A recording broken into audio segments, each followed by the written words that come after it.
Buenas tardes, con ustedes Manuel Fernández. Quiere hablarles brevemente sobre Qatar. Qatar es una de las llamadas petromonarquías del Golfo Pérsico, un país pequeño, rico en petróleo, gobernado por una familia, la familia de su emir. Qatar tiene una vocación de ser, en cierto modo, la Suiza del Golfo, es decir, de ser un lugar donde todo el mundo pueda reunirse y donde pueda haber diálogo entre todas las partes de un conflicto, por más enfrentadas que estén. Qatar, incluso por ley, quiere ser mediador, quiere buscar acuerdos, quiere contribuir de este modo a la paz en la región. Bueno, esto en cierto modo es contradictorio con el hecho de que Qatar es un aliado muy cercano de Estados Unidos y de hecho alberga la principal base militar de Estados Unidos en el Golfo Pérsico. Ahora vamos a hablar un poco de Hamas. Hamas es una organización surgida en los años 80 en los territorios palestinos ocupados por Israel, principalmente en la franja de Gaza. En la época de Hamas, la principal organización política palestina era la OLP, la Organización para la Liberación de Palestina, que de hecho era la que controlaba el organismo administrativo subordinado a Israel, claro, pero con cierta autonomía sobre Gaza y Cisjordania, sobre las poblaciones palestinas, llamado la Autoridad Nacional Palestina. ¿Cuál fue la reacción de las autoridades israelíes ante la aparición de un movimiento islamista como Hamas, que pedía la creación de un Estado islámico? Primero pidió esto sobre todo el territorio palestino y más tarde sobre los territorios palestinos ocupados reconocidos como tales por la ONU. Pues Israel se alegró. Se alegró porque tener divididos a los palestinos, pues a Israel le venía muy bien. Y sobre todo tener a una organización como Hamas, que en un principio se oponía a la solución de los dos estados y negaba el derecho a la existencia del Estado de Israel. La OLP, que tenía posturas más realistas, le preocupaba más que Hamas. Israel permitió el desarrollo, el crecimiento de Hamas. Y una de las formas en que lo permitió fue contribuyendo a su financiación. No quiero decir que Israel directamente con su dinero apoyase a Hamas, sino que Israel consentía que desde Qatar le llegase un flujo constante de fondos a Hamas.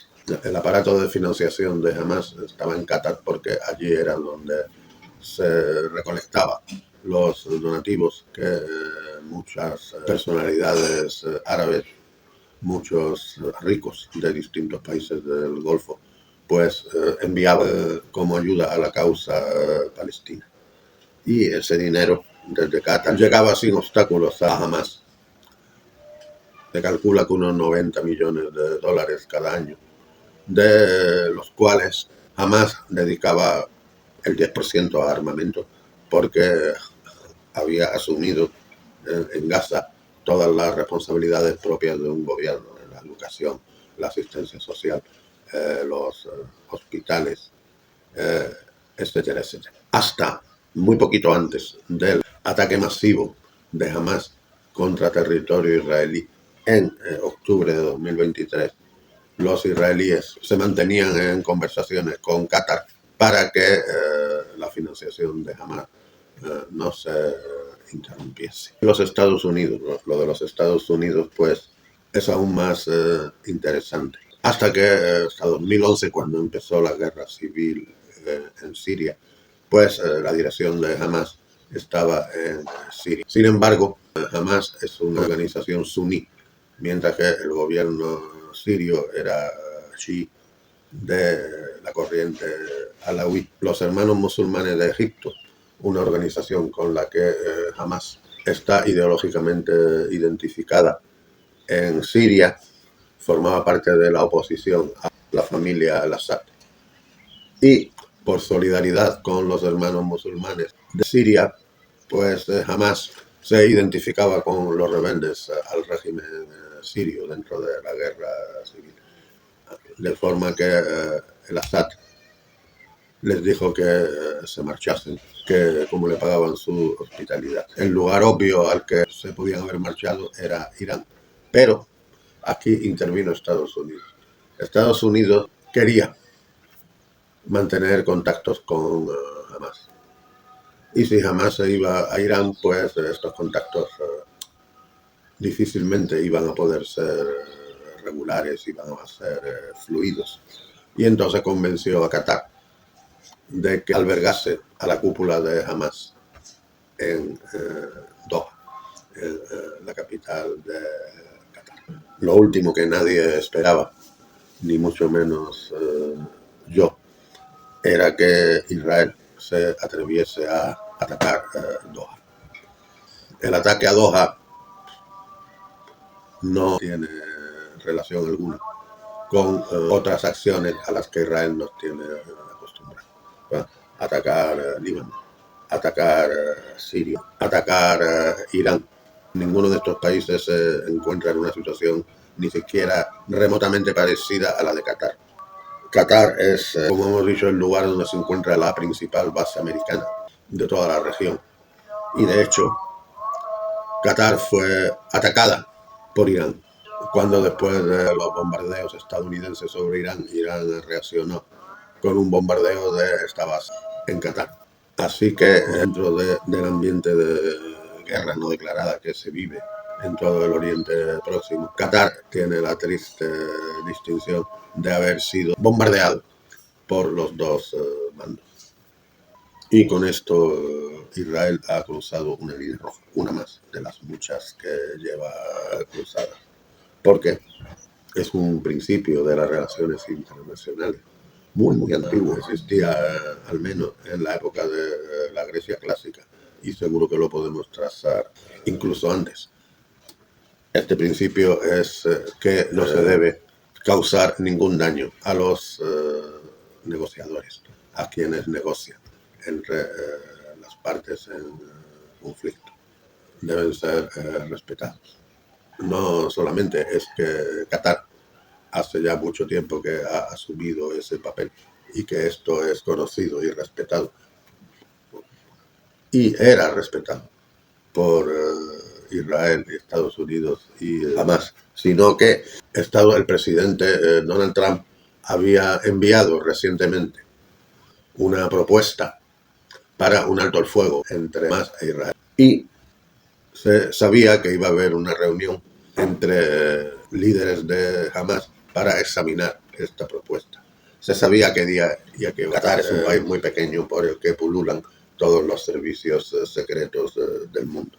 Israel atacó el lugar donde iban a reunirse estas personas a la hora exacta en la que iban a reunirse, valiéndose de información facilitada por los Estados Unidos. Veamos el plan de vuelo de los aviones israelíes que realizaron el ataque.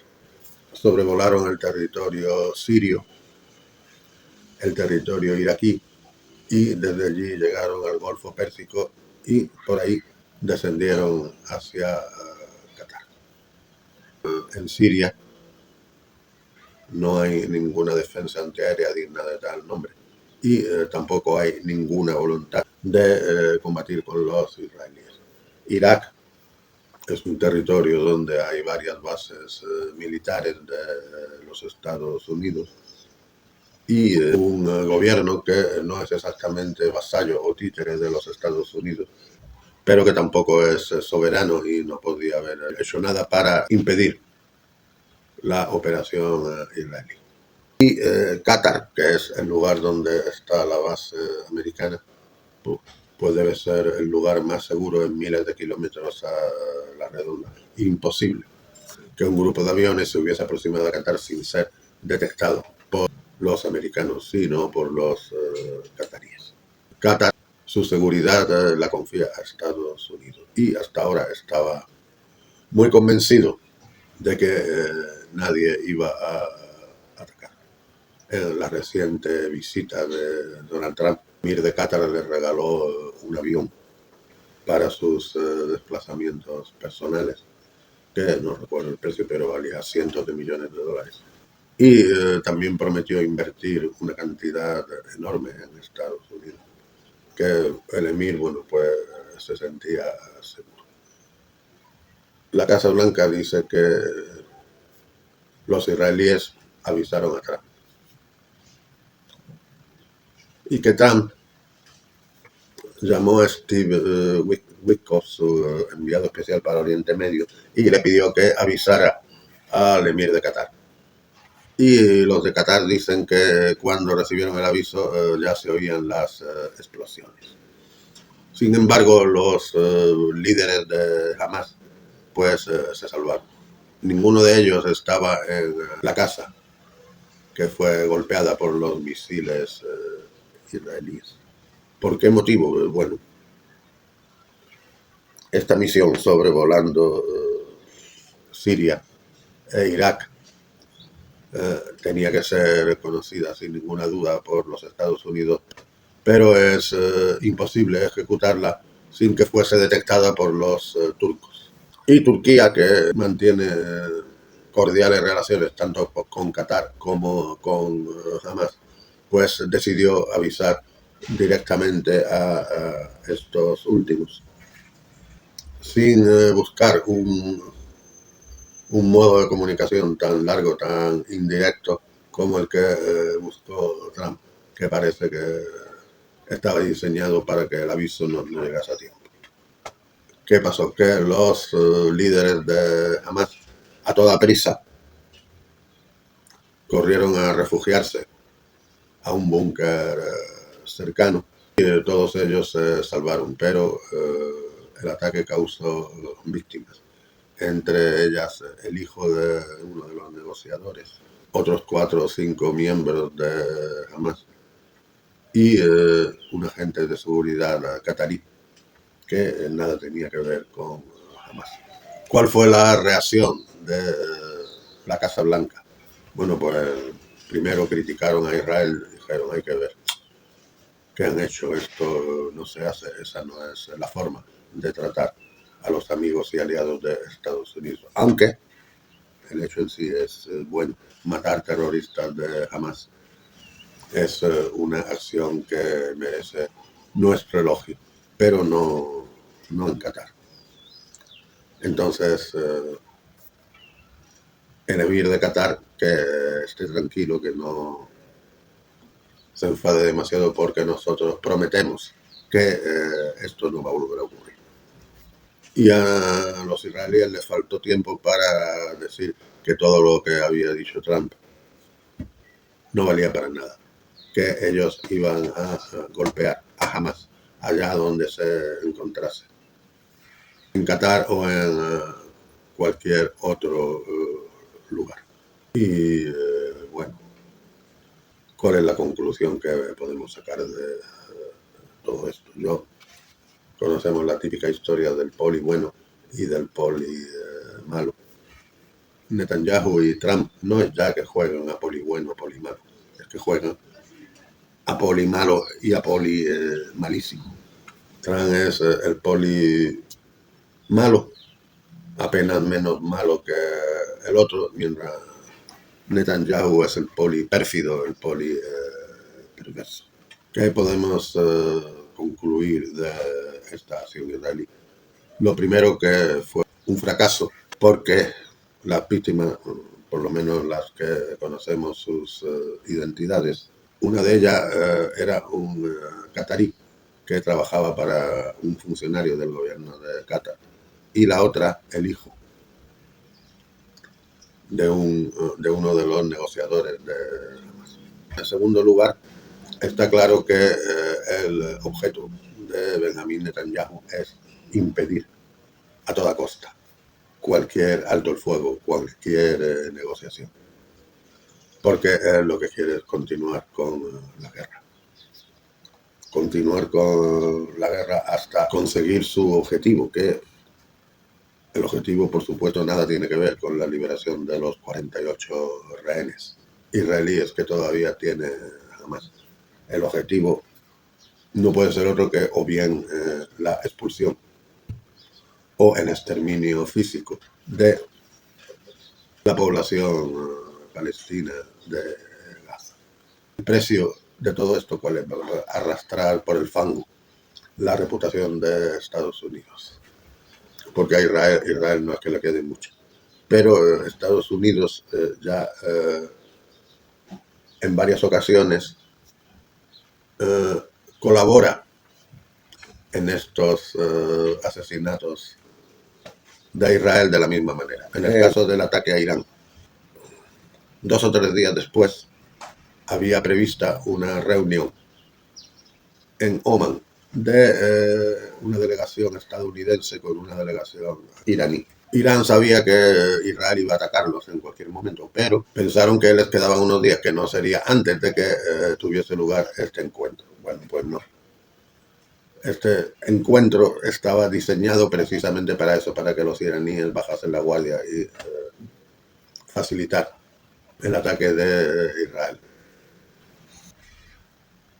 Es decir, a estas alturas ya solamente un loco o un ingenuo confiaría en la palabra de los Estados Unidos. Jamás, bueno, pues obviamente no se va a quedar en Qatar, que si Qatar ha sido atacada, Israel dice que puede atacarla de nuevo en cualquier momento. No van a quedarse allí esperando el próximo misil. Tendrán que irse a un país que tenga medios de defensa, que Israel se lo piense 2 veces antes de atacar a dicho país. Pues, no se me ocurre otro que Turquía o Irán. Quizás lo que más consecuencia tenga a largo plazo es que países como Arabia Saudí, como los Emiratos Árabes Unidos, como todos los países del Golfo, pues empiecen a reflexionar profundamente sobre sus actuales arreglos de seguridad con Estados Unidos. Está claro que Estados Unidos de ningún modo va a protegerlos contra un ataque de Israel de forma... Todos estos países están a la merced de la próxima locura de Netanyahu. Muchas gracias por su atención. Denle ustedes al botón me gusta si piensan que me lo merezco. Y si quieren suscribirse a mi canal, pues son muy bienvenidos. Hasta la próxima.